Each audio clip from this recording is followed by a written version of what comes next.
अस्सलाम वालेकुम व्यूअर्स, मैं हूं शाकिर सोलंकी। व्यूअर्स, पीटीआई का एक और प्लान फ्लॉप हो गया है। अपोजिशन जो अब हुकूमत बन चुकी है, इन तमाम जमातों ने पीटीआई के प्लान पर पानी फेर दिया है। कौमी असम्बली का इजलास का मामला था और डिप्टी स्पीकर कासिम सूरी जो है बड़ी बारीक वारदातें डाले जा रहे हैं। और एक और वारदात उन्होंने ये डाली थी कि जो कौमी असम्बली का इजलास कल तक मुलतवी किया गया था, यानी कल 16 अप्रैल तक, वो इजलास फिर एक नोटिफिकेशन जारी कर दिया कि जी इजलास 22 अप्रैल को होगा अब। तो अपोजिशन जमातों ने इस्लामाबाद हाई कोर्ट का भी दरवाज़ा खटखटाया, हुकूमती जमातों ने समझे, नून लीग ने, और दरख्वास्त की कि ये जो डिप्टी स्पीकर हैं इन्होंने इजलास मुलतवी किया है, 16 का 22 को कर दिया है, तो ये 16 को इजलास होना चाहिए। क्योंकि इन्होंने मुलतवी करने का रीज़न जो है, जो मालूम पड़ती है, वो ये है कि डिप्टी स्पीकर के ख़िलाफ़ तहरीक अदम एतमाद आनी थी। और अपोजिशन ये जो हुकूमत में चली गई हैं तमाम जमातें, इन्होंने कासिम सूरी के ख़िलाफ़ तहरीक अदम एतमाद जमा करा रखी है 8 अप्रैल को। इस पर वोटिंग होनी है। एक तो इससे कासिम सूरी भागना चाह रहे थे, जिस तरह स्पीकर कौमी असम्बली भाग रहे थे और इमरान खान भाग रहे थे इमरान खान के ख़िलाफ़ तहरीक अदम एतमाद से, और उस पर वोटिंग नहीं कराना चाह रहे थे। इसी तरह कासिम सूरी साहब जो हैं डिप्टी स्पीकर, जो मुतनाज़ा डिप्टी स्पीकर हैं, अदालत के स्टे आर्डर पर इन्होंने वक्त गुजार लिया है। इनका इंतखाब भी मुतनाज़ा रहा है और ये सुप्रीम कोर्ट में मामला चला गया था, तो स्टे पर इनकी एमएनए शिप चल रही थी। तो इन्होंने फिर रूलिंग भी दी, वो भी मुतनाज़ा थी। इमरान खान की तहरीक अदम एतमाद पर वोटिंग के हवाले से सुप्रीम कोर्ट ने उसको भी गैर आइनी करार दे दिया, उड़ा दिया। अब ये अपने मामले में भी कासिम सूरी साहब भागना चाह रहे थे तहरीक अदम एतमाद से, लेकिन अब इनका ये प्लान फ्लॉप हो गया। कौमी असम्बली का इजलास कल होने जा रहा है 16 को ही।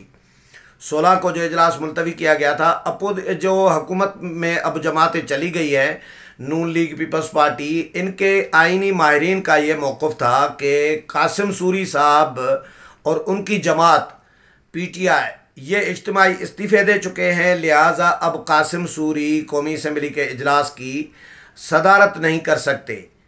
ये एतराज़ किया जा रहा था, लेकिन कासिम सूरी साहब ने गुज़श्ता दिनों, जिस दिन ये वज़ीर आज़म के ख़िलाफ़ तहरीक अदम एतमाद पर वोटिंग हुई थी, उस दिन भी वारदात डाली थी इन्होंने कि जिस दिन इमरान खान को हटाया गया था, उस दिन वारदात ये डाली थी कासिम सूरी साहब ने कि अयाज सादिक इजलास की सदारत कर रहे थे, और अयाज सादिक के सदारत करते ही फिर कासिम सूरी साहब आ गए। जैसे ही शहबाज शरीफ ने थैंक्स और शुक्रिया अदा किया तमाम जमातों का, तो वज़ीर आज़म मुंतखब हो जाने के बाद, तो उसके फ़ौरन बाद बिलावल भुट्टो ज़रदारी को टाइम दिया, फ्लोर दिया।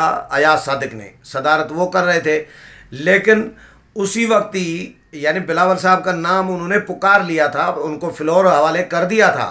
बिलावल साहब फ्लोर पर खड़े हुए तो अचानक कासिम सूरी डिप्टी स्पीकर आ गए। अब ज़ाहिर डिप्टी स्पीकर थे उस वक़्त भी, तो डिप्टी स्पीकर आ गए तो अयाज सादिक साहब नशिस्त से उठ गए, खड़े हो गए और वो चले गए। तो कासिम सूरी साहब ने आके इजलास मुलतवी कर दिया और 16 तक ऐलान कर दिया। सारे हैरान रह गए। बिलावल साहब भी देख रहे थे कि यार ये क्या हो गया, फ्लोर मुझे दिया गया था, मुझे तकरीर करनी थी, और इधर से कासिम सूरी साहब डंडी मार के चले गए इजलास मुलतवी करके। तो इजलास 16 तक, कल तक मुलतवी किया था। अब पीटीआई ने ये आपस में डिसाइड किया कि इजलास को मौखर किया जाए मज़ीद 1 हफ़्ते के लिए, ताकि इमरान खान ने जो सुप्रीम कोर्ट में आइनी पिटीशन दायर की है अपने मुनहरिफ अरकान के ख़िलाफ़, कि ये मुनहरिफ अरकान हैं, इनको नाअहल करार दिया जाए ताहयात नाअहली के लिए। और इलेक्शन कमीशन से भी रुजू किया है, इलेक्शन कमीशन को भी दरख्वास्त दी है, ख़त लिखा है, मरासला भेजा है कि इनको नाअहल करार दिया जाए और इनमें से कोई किसी को अपोजिशन लीडर पीटीआई के प्लेटफार्म से मुंतखब न किया जाए, क्योंकि वो ज़ाहिर हैं तो पीटीआई के ही कहलाएंगे, तो पीटीआई के ही बल्ले पर ही इलेक्शन लड़े हैं। लिहाजा इनको पीटीआई का प्लेटफॉर्म इस्तेमाल करने की इजाज़त नहीं होनी चाहिए और इनको नाअहल करार दिया जाए और इनको कमेटियों में भी, कायमा कमेटियों में भी शामिल न किया जाए।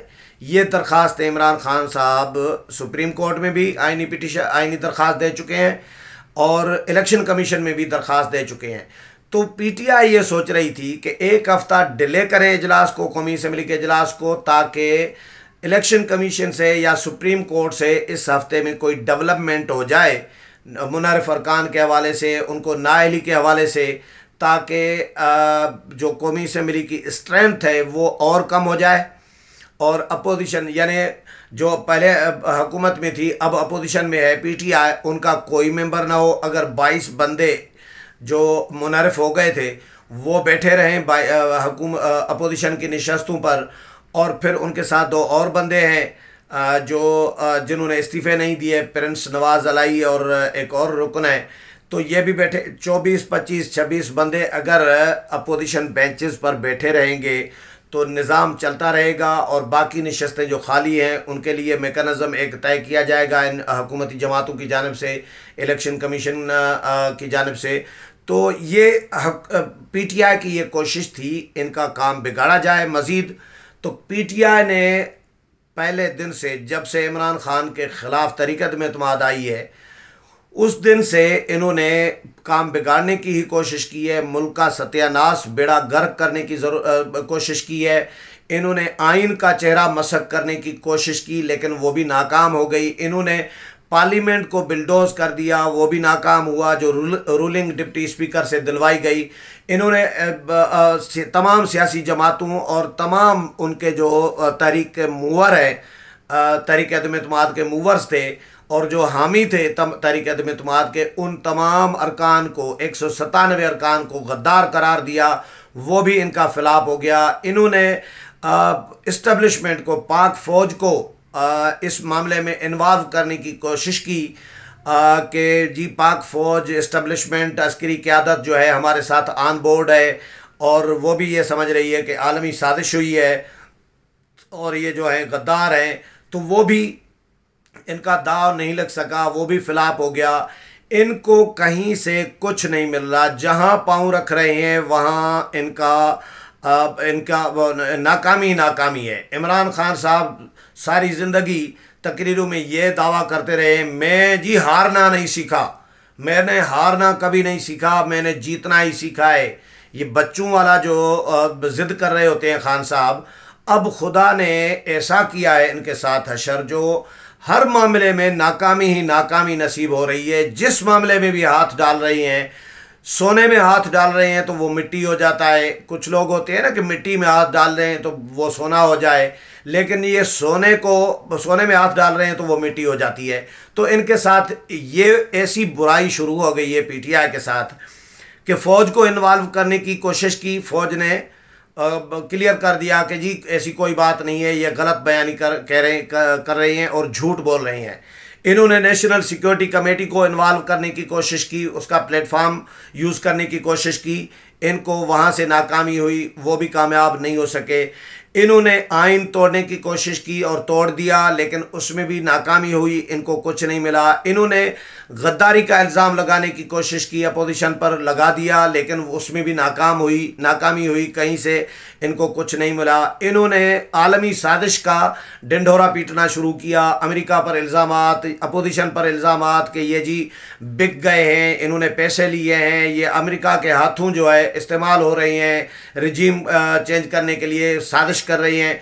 उसमें भी इनको नाकामी हुई। सुप्रीम कोर्ट में मामला चला गया, उसमें भी इनको नाकामी हुई। इलेक्शन कमीशन ने इन्होंने कोशिश की जी कि 3 महीने में इंतखाबात कराएं। सदर ममलकत आरिफ अलवी और इमरान खान साहब ने सुप्रीम कोर्ट का फैसला आने से पहले ये इन्होंने मिली भगत की, लेकिन उसमें भी सुप्रीम कोर्ट में इलेक्शन कमीशन ने कह दिया कि जी हम 3 महीने में इलेक्शन नहीं करा सकते, ये पॉसिबल ही नहीं है।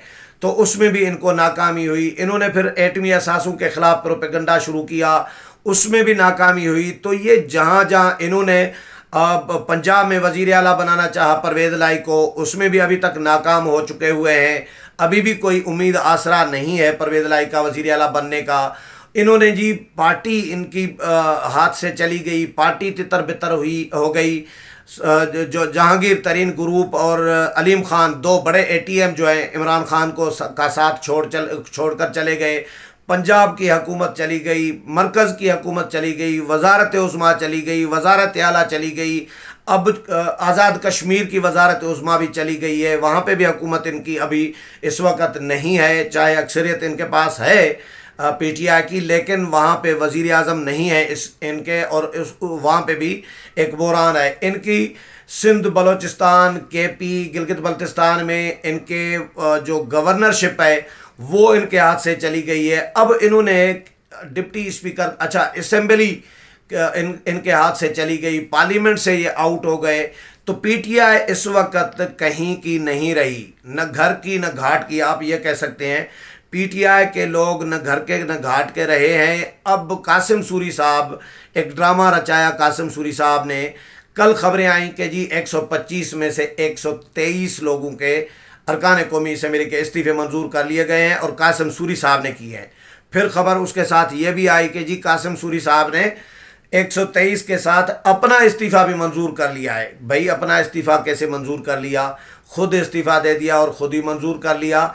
और दूसरा ये कि इजलास इन्होंने अगले यानी 22 अप्रैल तक ले गए कि जी अपना इलेक्शन कमीशन से भी इनको मुनर्रिफ अरकान को नाअहल करार दिलवाएं, सुप्रीम कोर्ट से मुनर्रिफ अरकान को नाअहल करार दिलवाएं, और मज़ीद काम ख़राब करें पार्लियामेंट का, सियासी जमातों का, जमहूरियत का। तो जमहूरियत का, पार्लियामेंट का, सियासी जमातों का, सियासत का तो 3.5 साल से, बल्कि उससे भी पहले इमरान खान कोशिशों में थे कि सियासतदानों को ऐसा गंदा किया जाए, इस पार्लिमानी जमहूरी निज़ाम को ऐसा गंदा किया जाए ताकि लोगों का जी भर जाए और लोग तंग हो जाएं, लोग नफ़रत करने लगे सियासतदानों से, जमहूरी निज़ाम से, पार्लिमानी निज़ाम से, इस आइन से लोग नफ़रत करने लगे, और एक डिक्टेटरशिप एक कायम हो, मुल्क में सदारती फरमान चले, सदारती निज़ाम चले। ये खान साहब की तो 3.5 सालों से कोशिश थी, लेकिन DGISPR ने जो कल प्रेस कॉन्फ्रेंस की, उन्होंने तो बिल्कुल सीधी सीधी खरी खरी सुना दी खान साहब को भी, पीटीआई को भी, कि भाई इस मुल्क का मुस्तकबिल जो है वो जमहूरियत में है। कोई मार्शल लॉ न लगने वाला है, न लगने वाला था, और न आइंदा लगेगा। ये DGISPR ने कहा है कि आइंदा भी मार्शल लॉ लगने का कोई चांस नहीं है, और पाकिस्तान का फ्यूचर जमहूरियत में है। और हम जमहूरियत को मजबूत करने के लिए तमाम जो स्टेक होल्डर्स हैं सबको अपनी अपनी जिम्मेदारी अदा करनी चाहिए। तो खान साहब और उनकी जमात अब कहीं की नहीं रही।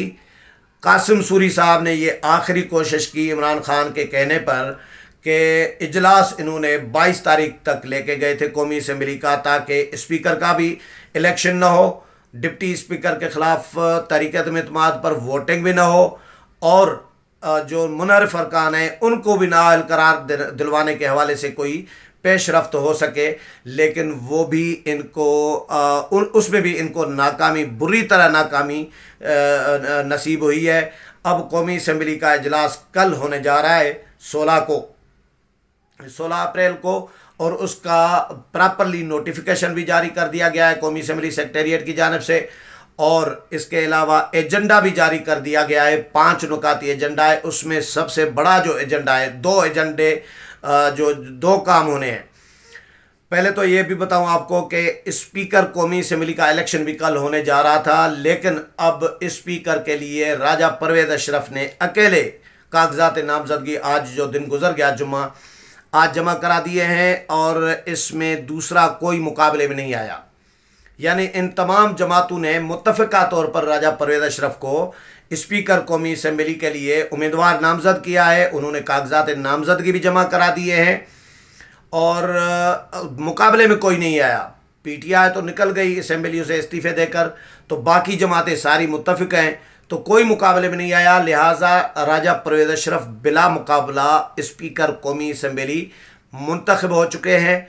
सिर्फ कल एक रस्मी अनाउंसमेंट होनी है और रस्मी नोटिफिकेशन होना है, और हल्फ बर्दारी होनी है कल शाम को। इम्कान कल शाम को है, हल्फ बर्दारी हो जाएगी सैटरडे को। तो राजा परवेज़ अशरफ समझें स्पीकर कौमी असम्बली मुंतखब हो गए हैं। और कासिम सूरी के ख़िलाफ़ भी आज होनी है तहरीक अदम-ए-इत्तेमाद पर वोटिंग। 8 अप्रैल को तहरीक अदम-ए-इत्तेमाद जमा कराई थी इन तमाम जमातों ने मुश्तरका तौर पर, तो उस पर वोटिंग होनी है कल 16 अप्रैल को कासिम सूरी के ख़िलाफ़, डिप्टी स्पीकर कौमी असम्बली के ख़िलाफ़ तहरीक अदम-ए-इत्तेमाद पर।